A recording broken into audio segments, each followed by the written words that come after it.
You're watching Public Affairs. Berkowitz is my name, and politics is our game. And we will be doing lots of politics and public policy this evening because we have as our guest Pat Brady. Pat is the president of Next Generation Strategies, so he knows all of what's coming. This guy's got like a crystal ball. And if you saw our show a week or so ago with Chris Roebling, he was somewhat down on Governor Rauner. He said, I think he said, should Rauner win? I think he said no. Will he win? He said no. Essentially, Pat Brady, you agree 100% with Chris Roebling, right? No, I don't agree with him You at all. take a different view. Yeah. Should Governor Rauner win based on his 3-year performance, based on how he ran his campaign in the primary against Jeannie Ives? You've been a Republican. You are a Republican, but you were the state GOP chairman. You were an RNC member. You're a federal prosecutor. Here's the thing. Started out by giving people an idea of what the case was, a quick summary of Roebling's case, because you were a federal prosecutor. So you know how to cast the other side's view in the worst possible light. See how I'm doing? See what a nice guy I am? Mm-hmm. Okay. So tell us what Roebling's case was, and then you can demolish it. Well, I didn't quite understand what his case was. It seemed to, and there's a group of people in the Republican Party, Dan Proft, John Tillman, Roebling might be in that crew of people that are forever angry about everything. And I think they're very destructive. And they talk like that, I think, with not really a lot of basic knowledge of what's actually going on. Wait a second, Tillman you listed? Yeah, there's Dan Proft and the Illinois Policy Institute, John Tillman. These are the people that told Jeannie Ives, and I give Jeannie Ives a lot of credit. She ran a good campaign, and I agree with Roebling. She came from nowhere and came within 3.5, 4 points of beating an incumbent governor. That's a big accomplishment, and she did tap into something within the party, dissatisfaction with the governor, which the governor has recognized. So she should be given a lot of credit. So it sounds like you're agreeing with Chris Roebling. She tapped into something, dissatisfaction, the governor recognizes this. This is exactly what Roebling was saying. No, what Roebling was saying was that there's no way the governor can win, and for him to get back the 300,000 votes. Because, what was, in a nutshell, Roebling said there's no way the governor can win because? Well, he was saying... his opinion. I know you don't agree with it. He was saying that because he lied about Jeannie, quote unquote, lied about Jeannie. That's one. And other things that don't make my... No, I watched the interview. Don't let me finish. Okay, go ahead. And a bunch of stuff that didn't really make sense. Here, the reality is this. Okay. Jeannie Ives on the Friday before the election, a couple weeks ago, said publicly on air that of the 44 things that the governor ran on his reform agenda, that she agreed with all the governor's agenda. She agreed with all of it and supported it. There are 2 things that she didn't like. Wait a second, she said that This is the Friday before the election on Steve Cochran's show. She was asked which of the 44... Friday before the election. This primary election, March 20th. When she was asked what she disagreed with of the governor of the 44 things that are part of his reform agenda, the platform on which he ran. And she said nothing. She agreed with and supported all of it. She agreed with everything. Her point was she didn't do anything. No, that's not her point. Her point during the campaign. Because I interviewed her a week before, and she basically said he didn't accomplish any of zero. That is the indictment of the governor. No, her indictment. No, not the conservatives that I'm talking about. Not the Dan Profts and the John Tillmans. The guys that thought that. That's not their indictment.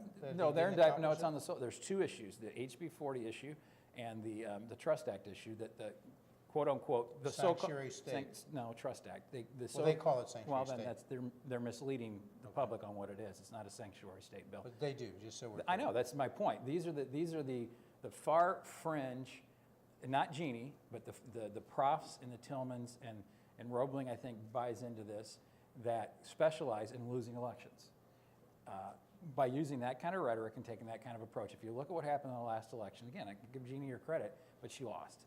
All these guys that ran on that kind of, we hate everybody, we think that ad... Wait, do you think John Tillman says we hate... Do you know John? I know John very well. I know the policy. Do you think he's a hater? I think that Liberty Principles PAC, and I think Dan Proft and that crew, they're all aligned together. I think they spread a message of hate. And case in point is, look at that ad that they put together for Jeannie Ives, the transgender ad. all that did was offend people. And to me, the bigger point, What else did it do? Give her some credit. Great. Do you really? What You know else what? did it A do? lot of people have good, high name ID. John Wayne Gacy has high name ID. But that doesn't mean it's good. Well, she did come within, what, 20,000 votes of beating. Sure. And I said these she did tap into But some. how did she do it if this Well, let me ad finish. was? Oh, go No, ahead. let me Okay, finish. go ahead. That kind of hate speech and that kind of hate ad are corrosive. They're a cancer on the Republican Party. And that is my point with the people that make these accusations. The governor's a liar. He hasn't got anything done, so on and so forth. He's actually got a lot done, including a education funding bill with the conservatives have wanted for a long, long time. So there are a lot of things that we Just can interrupt 1 second. Why don't the conservatives like that education funding bill? You can then say why they're wrong, but do you know why? They call it. Well, I don't think. What's the main reason why they don't like that? Well, here's the deal. I think a lot of them do like it, and this is my point. If you listen to Dan Proft and John Tillman and sometimes Roebling, you get one perspective of people that spread a message of anger. There's nothing you can do. Well, why to don't keep those three guys like it? I don't the like it. education They don't like. funding They don't bill? like anything. They should like it. Okay, but I mean, here's the cornerstone of that bill provides an opportunity for poor kids to get out of the Chicago public schools with private money. That was a Well, huge there was one. that little bill, that was actually the only reform, some would say, that Rauner got during his 3 years. Some would say it's a very small school choice bill. They do like the concept, but You know it's how long very the conservatives? small. You know how long It's we've very been? small. You know how and long it's we've a- been fighting for that, Jeff? Yeah. For about 30 years. So for anybody that says it's small, these are the group, the Well, Profts, given the what you Tillmans, gave up, the then haters. They say, given what else you gave up, was it worth it? That's their, but the main thing they're concerned, I think, Did Jeannie vote for it? I don't think so. She had other, but the main thing that Proft and Tillman and Chris Roebling, I think, can't speak for them, was concerned about was the bailout of CPS. It wasn't a Because the bailout. governor ran against the bailout. It's not. until Wasn't a he ba- si- now, listen, you now, can let me adopt. fin- no, You let can me just adopt their finish. language and, No. and fall into their trap, but it wasn't a bailout. You can respond, but let me finish. But then quit using terms No, that no, are you can't- misleading you or leading. can't. You can't ask leading questions. That's inappropriate. No, you can on cross. You know that, you're a former federal prosecutor. Right, but when So you leading questions when are you okay are on cross. that when you use the term bailout, you're buying off on the haters' language and the people that don't like anything any Republican does. So just say you can say No, the but school let me reform finish my package. sentence, and Okay. we believe in free speech on this program. Sure. You get to use any words you like, and so do I. But we beat back speech we disagree with by having more speech. So if I have a word you don't think is fair or it's misleading, you get the speech to say, tell people, all our viewers, why it is. Okay? So let me just, we do this that way here. You and I, I'm sure, both believe in free speech, right? Sure, absolutely. Okay, so the governor used the term CPS bailout. He ran against the CPS bailout. It was one of the reasons why he was talking about possibly not voting against that, because he said that was in there. Mayor Emanuel said after he signed this bill, he said, the governor gave me even more than I wanted. That was the mayor. He wasn't saying like, okay, I didn't get the bailout. Yeah, he got what he called the bailout. I didn't call it. And so basically the mayor was saying the governor surrendered. That's number one. So that was the term the governor was using throughout the campaign leading up, or throughout the debate leading up to his signing of the bill. Then he changed. And number two, though, just because it's a major point, you said Tillman is focused on HB 40, the abortion issue, taxpayer-funded elected abortion. If you know, Tillman is the head of the Illinois Policy Institute. They are like neutral on social issues. That's not true. That's Well, simply not true. Here's what he says. Well, that's and I what he think- says, but it's not true. I think you can make the argument. You've probably gone to a lot of programs. I have, of the Illinois Policy Institute. I read their stuff. They focus on liberty, but not the liberty as maybe the social issues would be present. Liberty in terms of Milton Friedman, free market. That's such nonsense. That's the Okay. propaganda they put No, out. but let me- You don't know the whole operation then. No, let me just, you get your chance, Well, okay? you I'm get to the getting- point. Yeah, so I'm saying that was the point, because you said, you threw Tillman in with Proft and Roebling. They're saying they're all on the social issues. Tillman, when he spoke out against Rauner for, as he put it, reneging on his agreement with the cardinal, he said, you know, essentially he said, we don't focus at the Illinois Policy Institute on the abortion issue. He said, but this is important because he committed, in Tillman's mind, he had committed to social conservatives, to the cardinal, not to support HB 40. Okay, even though he's pro-choice, that was a commitment he made. And Tillman said the big issue here, in his mind, wasn't that he changed and that he supported taxpayer-funded abortion. Well, the big issue is he changed. He said, if you can't keep your word on that issue, how will people expect you to keep your word going forward on being against higher taxes, more spending, and so forth? So Tillman made the argument it was a character issue. That's such a stupid argument. That is so You stupid. get to respond. It's childish. Well, Okay, get to the question. Well, Then. You've been going for so 3 minutes. That was it. I'm saying those are two really key points that you can address. One, how did Rauner change from calling the CPS bailout a bailout to now, as you say, it's not a bailout? And number two, the cardinal said basically he disagreed.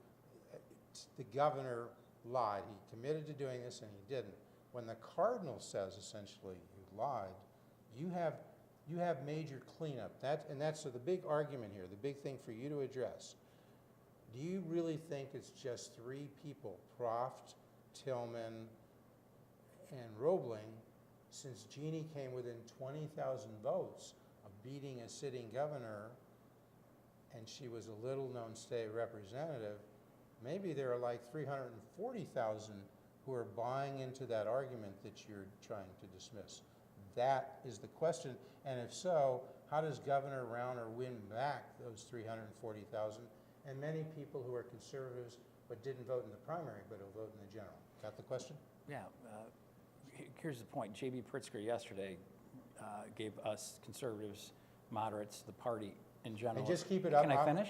No, keep your You got to let me talk. No, I want you to talk. Yeah. I want to make sure we don't miss it. We have some ventilation here. I just want to point out. So just speak loud All because right. I don't want them to miss what you're saying. Okay. Thanks. Okay. J.B. Pritzker yesterday announced that he's going to increase your taxes. Say that loud. I couldn't hear. J.B. Pritzker is going to increase your taxes, and he's also going to get to do away with the scholarship program for poor kids that want to escape these terrible schools that the conservatives, which I'm one of. He announced that, and we're taping this on April Yeah. 5. So the point is, people watch it. On April 4th, you're saying J.B. Pritzker made that announcement. Yeah. He's going to raise your taxes, you said.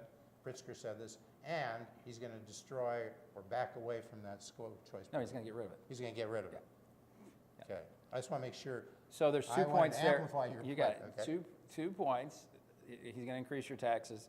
He's going to get rid of a program the conservatives have been fighting for decades.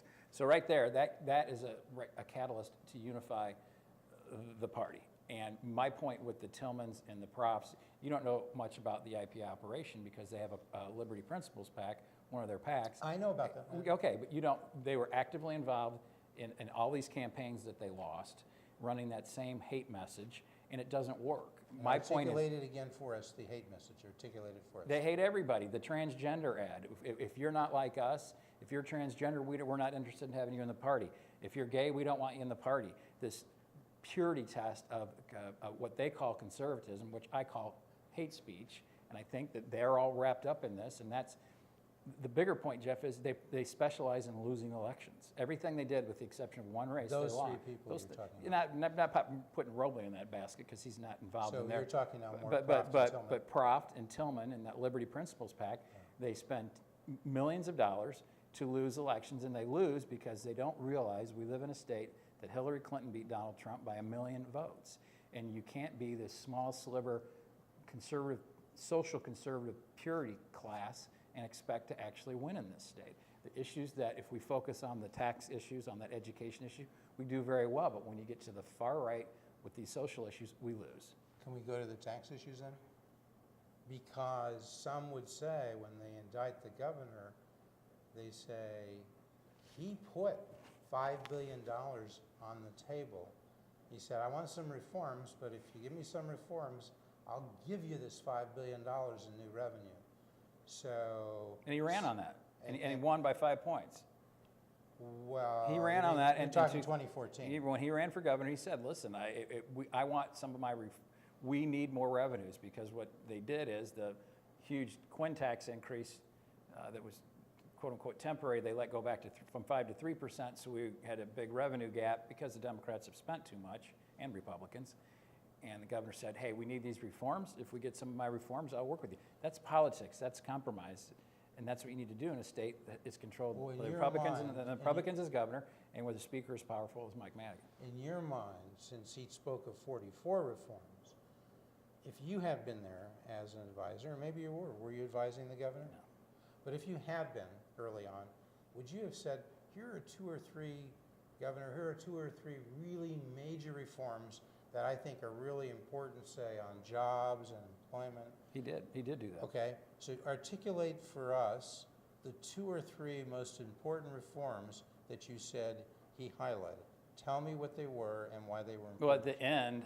just give me the 2 or 3. All right. At the end, he got down to, I think it was term limits, which 85% of the state agrees we need term limits, and some kind of property tax relief for people that are paying. Some kind of property tax relief. Property tax reform, so we can get some relief. Okay, now, if it was some kind, and those are the 2 you would hang your hat on? No, those are the ones that, I mean, they did. talked about all of them, but during the course of the 2 legislative sessions, it got down to those were the Well, last 2. let me ask you this. As you look at the state, as the governor came in 2014, as it exists now, look at it just in sort of as a common man, common woman.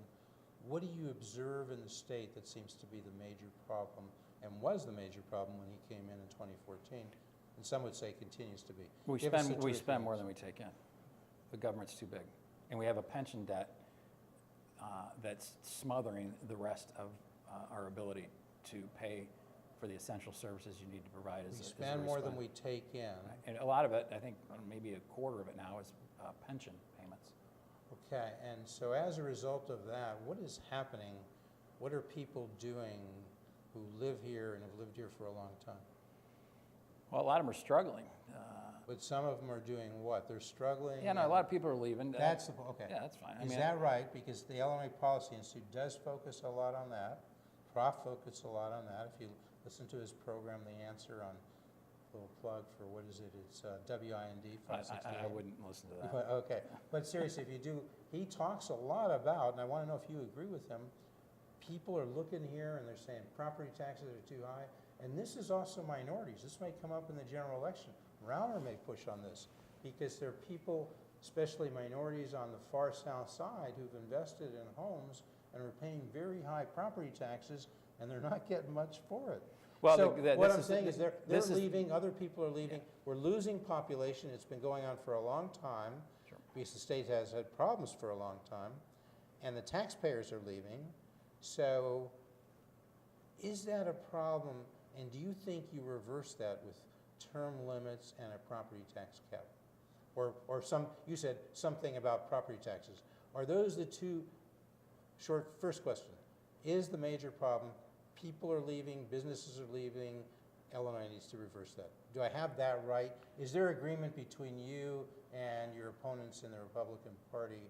I don't have opponents. Not within the opponents, Republican Party. the people with whom you differ on some things. Are you folks united on that, that you and Proft and Tillman agree it's a problem that taxpayers are leaving, it's a problem that businesses that employ people are leaving? Are you folks in agreement on that? Yeah, there's a lot more that we agree on. To me, speaking of Proft and Tillman and the people that spread that hate message, they're the Liberty Principles PAC, that to me is a recipe for losing general elections. And not only do they lose general elections, they lose in the primaries. So this nonsense has to stop, and we need to get back to focusing on the issues on which we agree, which there are a whole lot of. But again, the sliver of angry social conservatives that Proft and Tillman represent or work for or work with, that's destructive to our ability to win elections. We got to remember, we live in Illinois. It's a center-left state. We need to put candidates up that actually get elected, or we're not going to get any of our policy programs implemented. So, as you know, this thing came to a head after 2 years or so without budgets. We won't get into that. That's a whole other show. But so in 2017, no budget. The Democrats are pushing for a big tax increase. They pass it. The governor, and a lot of Republicans broke with Rauner and supported that tax increase, right? No, some did, some didn't. I think they got like At at least 15. 10 or 15. Yeah, I think there were 2 votes. Yeah, before the But veto. the bigger point, back to the Roebling's and Profts and Tillman's indictments of the governor, and that he vetoed that tax increase. Well, we'll get there. But point Okay. to say that he's anything less than a fiscal conservative, he's very conservative. The school reform funding was not a bailout. He vetoed the tax increase, and it took some Republicans in districts. Let me finish. In districts that had universities, downstate districts mainly, that really were hurting. They took votes that their constituents wanted them to take. A lot of them aren't there anymore because they decided not to run. But Proft's whole attack on those Republicans, with one exception, didn't work. Well, okay, so wait a second. Before he vetoed this, before the governor vetoed it, they got about 15 Republicans, I believe, the Democrats, to sign on to support that tax increase. I'm not sure if it was 15, but It was a large there number. were Republicans. Because, you know, Madigan calls this a structured roll call vote. He has some Democrats who would have a tough time supporting the tax increase, so he finds Republicans who will support his tax increase, and then those Democrats can say, can't blame me because I voted against it. I have that right. That is a Madigan approach sometimes. I'm not sure Is if that's accurate. I okay. mean, we can go for days on Okay, that, but well, the point is, if you have 10 or 15 Republicans before the veto who support it, it makes the job a little bit harder, some Republicans would say, for them to brand the Republican Party as the lower tax party, because you got some Republicans who are favoring higher taxes. But the more major point, so then you get the Republican critics like Proft and Tillman would say, I guess I can't speak for him, I'm guessing they would say, and many of Jeannie's supporters, the governor was not really out there trying to bend the elbows of those 15 Republicans who are supporting the tax increases. He could have been calling them, he could have been saying, don't do this, it's a problem. They say he kind of was giving them a go without saying it. that's just a flat out lie. It But was then, there. let's go to the more major point. So then the governor does veto the tax increase, you're right. And then the Democrats try to override it, and they still get many, not as many. Some Republicans then backed off and didn't support the override, but I believe 10 or 11 did. And here's where Jeannie sat where you're sitting a week before the election, and she said, I know he was not calling people like that, and other Republicans have said that. He was not trying to get those 10 people to back off from the override because he really thought he needed this revenue. He needed that money. He's spending that. When he proposed his fiscal year 2018 budget, he's talking spending $37 billion. So he's not talking repeal. So her point, Jeannie Ives was saying, he really did not do what you're saying. He did veto it, but then he didn't fight to sustain that veto. Does she have a point? And did she persuade a lot of the people who supported her so she could come within 20,000? Did she persuade them, whether she was right or not? She was. And how does Rauner win them back? I keep coming back to that. How does Rauner, 2 questions. Do you think maybe the governor didn't fight hard enough for that override to be sustained? And 2, if that's the case, has he really blown his opportunity to get the base to support him on the economic issues? No, because as I said before, JB gave us a golden opportunity, JB Pritzker yesterday, on he's going to increase taxes and he's going to roll back the education scholarship program for poor kids. So no, I think they can win them back. Again, we're much more unified on those issues. The governor can get those 340,000 or so that You're going to get roughly. that voted for Jeannie to go vote for him in the general, is what you're saying. I'm not sure if he can get all of them. I'm sure there Large is numbers? I don't know what the numbers would be. I think he can get enough numbers to win. Remember, J.B. Pritzker, 52% of Democrats voted for somebody other than J.B. Pritzker. Dan Biss won downstate counties like McLean County and I think Champaign County. A lot of the energy in the Democratic Party is on the progressive left. Well, So what are that they they've gonna got, do? let me finish. They have issues with their own party on enthusiasm for a guy like J.B. who's an establishment kind of candidate. You think, so you think Biss ran on this thing saying, I'm a middle-class progressive, middle-class Democrat. Rauner and Kennedy, they don't know any of that stuff. Pritzker and Kennedy Yeah. are very different. You think, if that's true, do you think a lot of the BIS people who supported BIS stay home in the November election? Well, if you're assuming, Or do they just say, let me well, finish. If you're assuming that conservatives are going to stay home because of Rauner, I think it's a logical leap to say that the far left is going to stay home because of JB. I don't agree with either of those. I don't agree with that assumption. There's really not a whole lot of correlation between primary turnout historically and what happens in the general. But the energy in the Democratic Party is in the liberal, far left, progressive base. You saw what happened in the third congressional district. That's where the energy is. That's where the energy. And is the energy? But now in the energy was there Republican for Party the energy was there for Dan Biss Yeah. and Chris Kennedy, who actually had a very good message. JB was messages. I'm going to increase your taxes. I'm not going to tell you how much. And Who had a good message? You just said Chris who Kennedy. had a good I thought he message. had a And what good was that message? That was a He good was message? more truth to power. We need to reform this property tax system. I think he had a good message, more mainstream Democrat. Because he went after Berkowitz and those people. Yeah, and Berkowitz is gone, thank God. Pritzker kind of tried to stay neutral on that issue. Pritzker right? took it one step further when you talk about property tax. Same with Madigan. and the Pritzker people- tried to the- stay. Let me finish. Okay, go ahead. The people that, we were talking about the poor people that are hurt. J.B. Pritzker lives in a mansion on Astor Street, one of the wealthiest streets in the country, probably in the world. He's got one mansion across the alley. He's got another mansion. He ripped the toilets out of the second mansion to save himself $250,000 in property taxes. Well, somebody in a poor area or somebody else within that bucket of funds that they need had to pay more tax because JB rigged his taxes. So that's the hypocrisy in his campaign, that he's somehow a progressive man of the people, or really the truth. So we only have a few minutes left, so tell me now, you're the former state GOP chairman, RNC member, you were involved, still very involved in the party. You know Governor Rauner, you've Sure. spoken with him. What should the campaign be like in the fall election? What are the issues that Rauner needs to argue to win back the base enough so he can win, maybe win over some moderate Democrats, independents? And what does Pritzker do to counter it? Use your crystal ball to tell me.